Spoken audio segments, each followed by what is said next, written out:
Good morning, everyone. Did not get much of a nap in today after my night shift, so we'll see how we fare today in the lift department.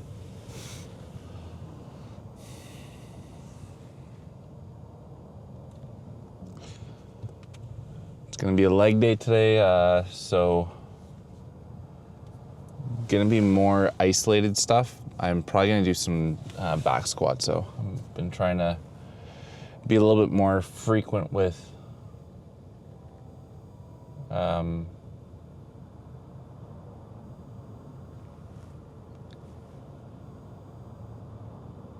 that compound movement.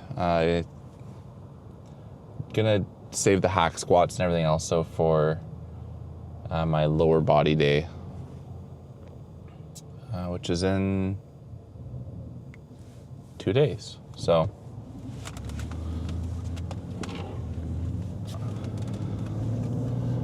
I was having this thought in my head as if I should be doing compounds on my first days before the short set break, which would mean my upper and lowers would be all isolated movement, and then most of my compound stuff would be on push, pull, and legs.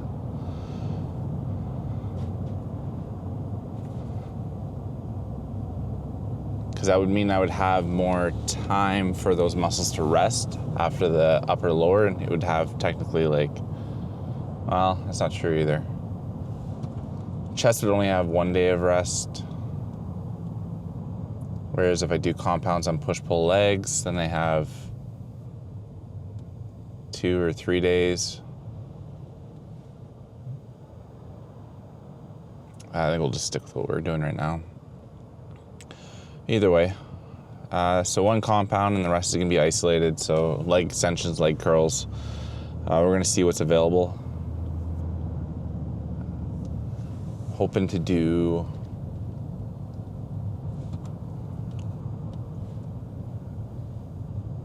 at least one isolated, independent leg extension, leg curl, and then usually I do one combined. And I find that kind of hits everything equally and prevents any unilateral weakness or strength gains, I guess you could say, on one side. Last night's shift was uneventful but long. Nothing really happened, but there was always something going on. It wasn't anything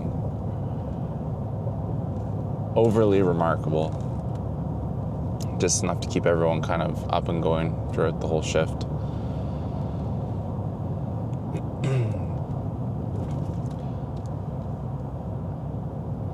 And one other thing I've been thinking of with my rep ranges and movements now for the workouts is anything where I'm looking at muscle gain or hypertrophy. I feel like I've been kind of going outside a appropriate rep range.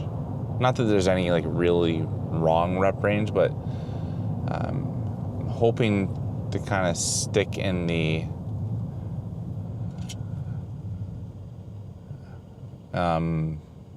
around the 8 rep range. Better hurry up, dude.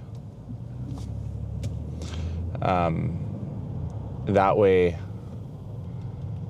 I'm not doing 12, 14, 18 reps and just exhausting myself for the workouts further on into the routine, or the exercises in the routine, I should say. So I'm going to try and keep the rep counts or the working rep range around 8-ish.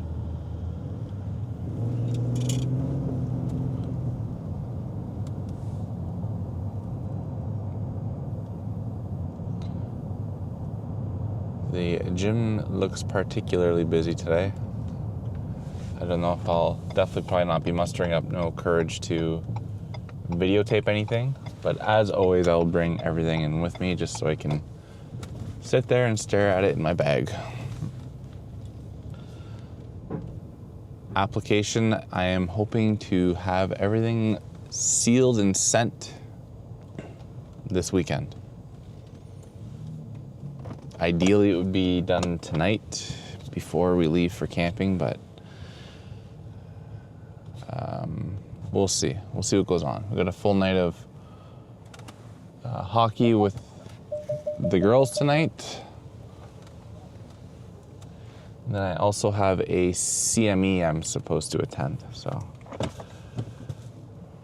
we've got a full schedule again. There's not really many days where I have nothing going on. So we'll see what happens, and we'll see which way pulls me the strongest today to getting things done. Again, it's going to kind of come down to prioritizing what's going to be, most important. And obviously the med school application is high up there right now. So probably going to definitely do the hockey stuff with the girls, work on the med school application, and if I have time to go to the CME event, then that's what I'll do. But I'm going to hop in here, get this workout done, get some cardio in. I'm hoping for at least a good 30 minutes. I do have one hip that feels a bit tight. I'm not sure if it's from the hip bridge or the hip thrust workout I did, or if it's from the bike, which I don't think it was because I didn't really put a lot of resistance on it or anything like that. So I'm thinking it might be from either the squats or the glute bridges. So we'll see how it feels when I start working out. If it gets sore, then we'll have to move on to different exercises that maybe are protecting that area and reducing the risk of me injuring it further. But I'll see you after the workout likely, because I don't think I'm going to be recording anything in here today.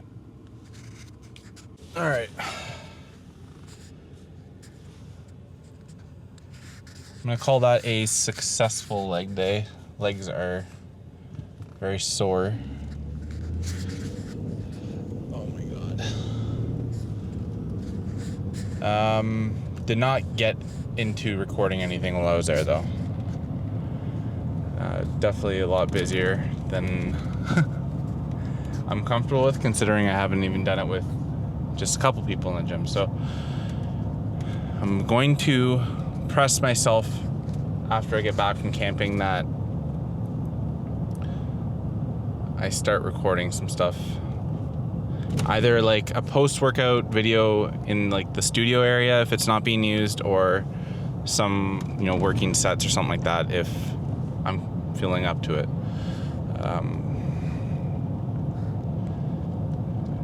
I think it's going to be one of those things, kind of like the same way of recording the rest of this stuff, is that if I just force myself to do it a couple times, it'll get easier and easier. And it's like practice makes perfect, or routines are derived from repetition, stuff like that, right? Like those are kind of all the same idea. If I make it like a routine thing, it'll become less of an awkward thing.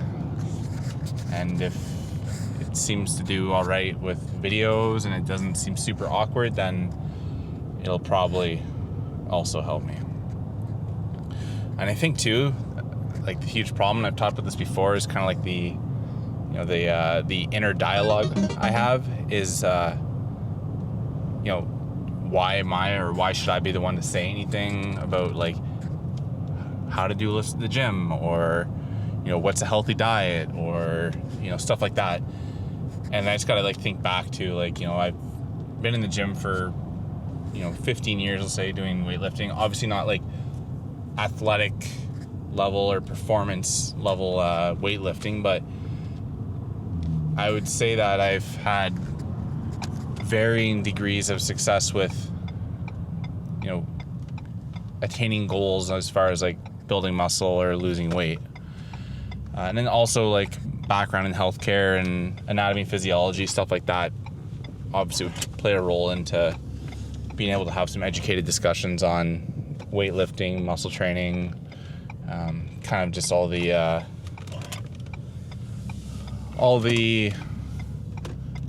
anatomy parts of of weight training. So I just got to kind of like remember to kind of coach myself, even despite these videos, trying to be like motivational or, trying to instill in other people that you can be confident in yourself. I think I need to like do that for myself as well.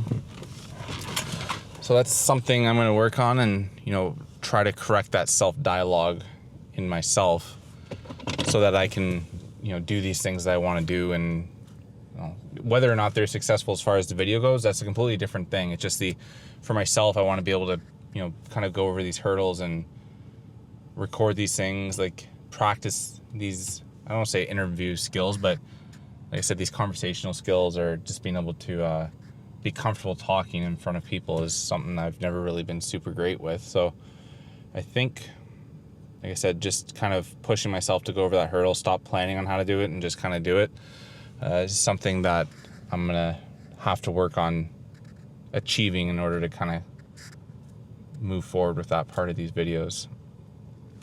As far as like the med school stuff, I think once I get this application in, I'll have more time to talk about the strategies I'm using as far as my interviews, which is something I worked on quite a bit 2 years ago when I went through the interview process. There's obviously like some nuances to how you answer questions and knowing what, the school's looking for as far as, students and how they're going to build their class or their cohort for that year. Kind of gauges or changes how you might answer questions or what you'll emphasize in your answer. So I think that's probably something we'll talk about in a future video.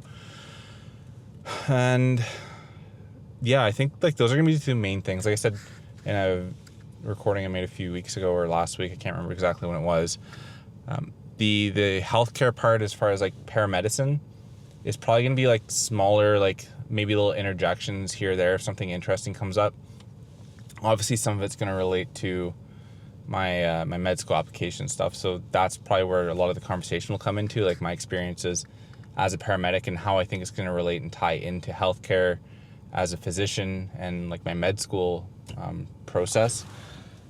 But as far as like it being specific, like this is, what this piece of equipment is, or this is how we do this, or, I think, like I said, like way a long time ago, like probably my first video, that it's too varied from, like district to district, or even if you go within the province of Ontario, some of the things can change quite a bit. So, if there's something like really cool as far as like a study that comes out, then it might be something worth discussing because it could be related to med school applications and talking about research applications and stuff like that. But I don't think, like obviously I can't talk about calls because that would breach HIPAA and that would land me in hot water. I can't really talk about my workplace because there's policies and procedures into, who can release content related to the organization. So a lot of it's kind of, protected from me sharing too much about it, which is, obviously to be expected when you work in any kind of healthcare field. You want to ensure that as a patient you feel safe to share information without it being discussed publicly. So nothing wrong with that. If there's things that come up or questions I see that people ask, then I could probably answer it. Like I said, I've been in paramedicine now for over 11 years. And I teach the course at the college here. Like I said, I've tried to involve myself as much as I can in paramedicine just because I love healthcare. I love the emergency side of medicine. Being out in the field, seeing people in their homes and being able to help them. It's like a huge rewarding accomplishment, I think, when you're able to do that effectively. And it's a role that not a lot of people get to do. So I think it's important, and it's important that people who get into it can do it well so that the population and the communities you serve have the appropriate care in their homes. That's probably going to be like the biggest thing I talk about, is like the change maybe in paramedicine and over how I think it's going to, move towards chronic care, or I don't say chronic, but more like preventional care, or like health risk mitigation, or I don't know what the word you call for it, or what would be the best terminology for it, but essentially, like, trying to prevent these illnesses from happening in the future. Anyways, my groceries just showed up. I'm gonna pick them up. I'll be right back. All right, I'm sorry for the rapid exit from the last clip I was just recording. The grocery delivery guy showed up as I was monologuing, I guess. And I know that's gonna sound like really kind of like ritzy, but the delivery fee in my mind and my wife's mind outweighs the work involved with packing up 3 kids and going to the grocery store. So we get our stuff delivered. That's better. This shaker was smelling a little stanky.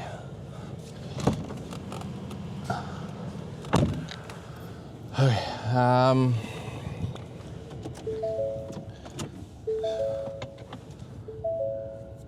think I got everything I need. Yeah. So it's gonna be a little bit of a mad dash here. I gotta get some gas, 'cause the truck's beeping at me. But both of my girls have hockey evaluations tonight. So that means one's got to be there in about an hour, and then the other one starts an hour after that. And as I mentioned, I also have my education tonight. Oh, squirrel. Ugh.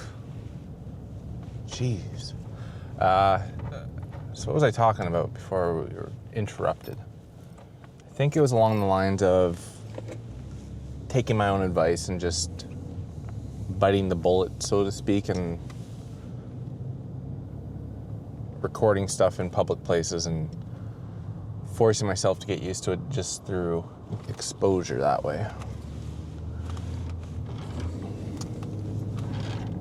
So I think that's going to be my mission for next week.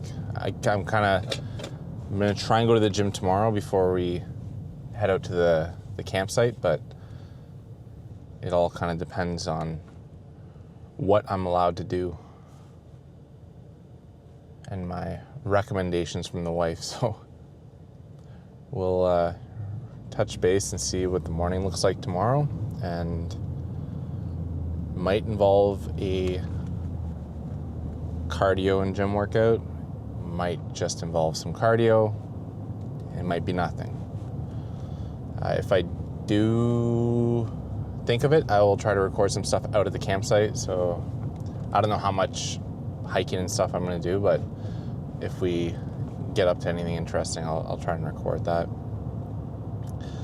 Either way, I just wanted to kind of cap off the video. I know I left the last little section kind of in a hasty manner, so just wanted to cap everything off. And the gym recording stuff is going to be a to be determined.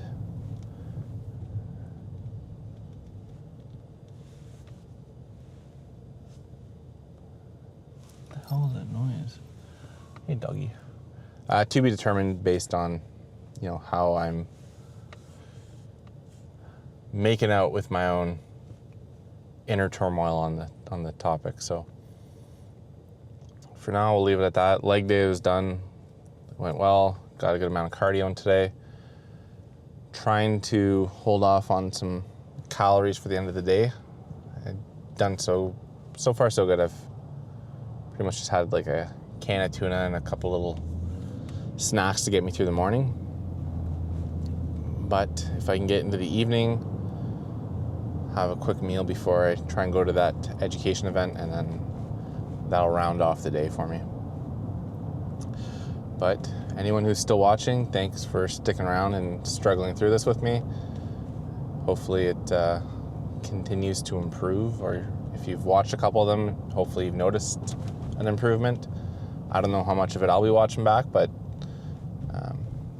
let me know in the comments if you're noticing any change at all, or if this is just a waste of my time and I should pursue something else.